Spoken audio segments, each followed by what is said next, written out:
Bonjour à toutes et à tous et bienvenue en ce jeudi 2 avril pour partager ensemble la pensée du jour qui s'intitule Prier pour nos autorités. Alors, avant d'aller plus loin, je vous invite à prendre la Bible dans le Nouveau Testament, dans la première épître à Timothée, au verset 18 et début du verset 19, et nous lisons. La recommandation que je t'adresse, Timothée, mon enfant, selon les prophéties faites précédemment à ton sujet, c'est que, d'après elles, tu combattes le bon combat, en gardant la foi et une bonne conscience. Amen. Alors l'apôtre Paul fait une recommandation qui se veut être presque comme un commandement. En grec, le sens de recommandation, c'était plus que je te recommande, c'est vraiment fais-le comme un commandement, c'est très très important, c'est vital pour ta vie, c'est vital pour ta foi. On va me dire oui, mais Paul, on connaît qui il est, on connaît sa force, sa foi, mais Timothée, lui, c'est un jeune rempli du Saint-Esprit, qui a été aussi élevé par la foi par Paul, et Paul l'envoie en mission, l'envoie faire beaucoup de choses, et là il arrive comme étant pasteur pour une église dans un endroit où c'est vrai qu'il y a beaucoup de travail, et donc il a besoin de recommandations, il a besoin d'aide, on voit que dans la première épître et la deuxième épître que Paul écrit à Timothée, il y a beaucoup de recommandations. Et justement, nous devons, nous, en tant que chrétiens, chrétiens de longue durée ou jeunes chrétiens, lire avec attention ces recommandations parce elles nous apprennent à avoir vraiment des petits éléments qui peuvent tout changer dans nos attitudes de tous les jours. Alors, nos attitudes de tous les jours, mais qu'est-ce que tu veux dire, Ronaldo? Eh bien, il suffit de prendre Facebook, et là, moi, je peux lire que pour l'instant, il y a beaucoup de révoltes auprès des gens.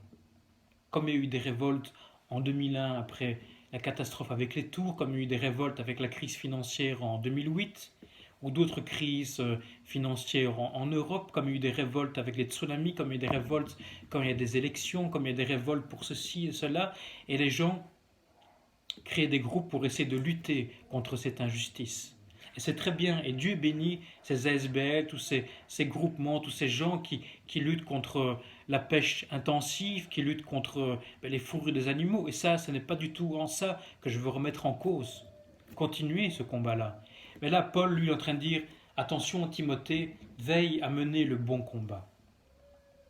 Et ce bon combat, la Bible elle nous en parle dans Éphésiens au chapitre 6, c'est quelques livres avant Timothée, au verset 12, qui nous dit ceci, car nous n'avons pas à lutter contre la chair et le sang, mais contre les dominations, contre les autorités, contre les princes de ce monde de ténèbres, contre les esprits méchants dans les lieux célestes. Autrement dit, le véritable combat d'un chrétien, de quelqu'un qui a la foi en Dieu, ce n'est pas de lutter contre le gouvernement, contre les politiciens, contre ce qui est mis en place, mais c'est de lutter contre les esprits mauvais qui dominent ce monde et qui rendent ce monde mauvais. Parce que oui, la terre est belle, oui, l'être humain, il est bon. Parfois, il fait des erreurs, c'est vrai, mais qui ne fait jamais d'erreur? Ou comme dit Jésus, celui qui n'a jamais péché lance la première pierre. Mais au-delà de ça, il y a ce combat, ce risque d'épuisement inutile que Dieu veut nous mettre en garde à travers l'apôtre Paul dans ce qui est écrit.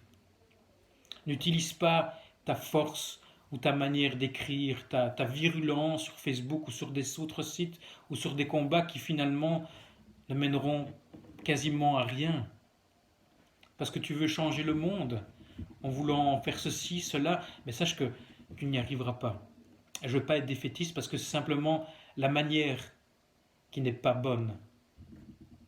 Oui, tu peux faire certaines choses et continuer à les faire, c'est ça, mais utilise d'abord la bonne manière. Après, tu peux faire d'autres petites choses pour combattre cette injustice. Mais d'abord, concentre-toi à la bonne manière qui nous enseigne aujourd'hui, c'est-à-dire le bon combat à mener n'est pas contre les autorités qui nous gouvernent.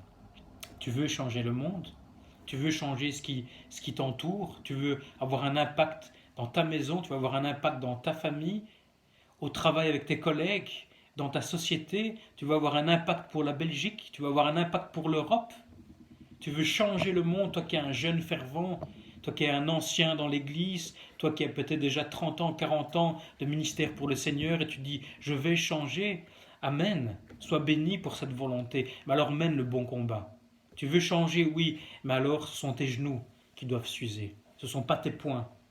Ce ne sont pas non plus des, des armes. L'arme redoutable qui fait peur à l'ennemi, c'est la prière et c'est la foi. Alors si tu veux changer le monde, si tu veux mener le bon combat, comme nous dit la parole, alors mets-toi à genoux dès maintenant. Au lieu de critiquer ceux qui nous gouvernent, bénis ceux qui nous gouvernent. Au lieu de critiquer un ministre en particulier, bénis ce ministre-là. Au lieu de critiquer le gouvernement belge, bénis le gouvernement belge. Au lieu de critiquer la Belgique ou ce qui est mis en place pour le Covid ou pour toute autre chose, bénis ceux qui mettent en place des choses. Bénis l'Europe, bénis l'Asie, bénis les États-Unis, bénis le monde entier. Et prie pour ceux et celles qui gouvernent ces pays-là, parce que c'est pas facile, et prie afin que ces gens qui nous gouvernent ne tournent pas le regard vers la cartomancie ou vers des magiciens ou vers des sorciers pour essayer de trouver une réponse, mais qu'ils puissent tourner leur regard vers Jésus-Christ, parce que c'est là qu'ils gagneront à ce moment-là le vrai combat. Parce que si le monde tourne mal, c'est parce que c'est l'ennemi qui essaie de mettre la zizanie. Et nous, êtres humains, parfois nous oublions que pour vaincre l'ennemi, c'est par la prière, par le jeûne, et c'est pas en utilisant nos forces ou notre intelligence. Alors aujourd'hui, de chez toi, mène le bon combat et commence à prier pour les autorités, pour ta province, pour ta commune.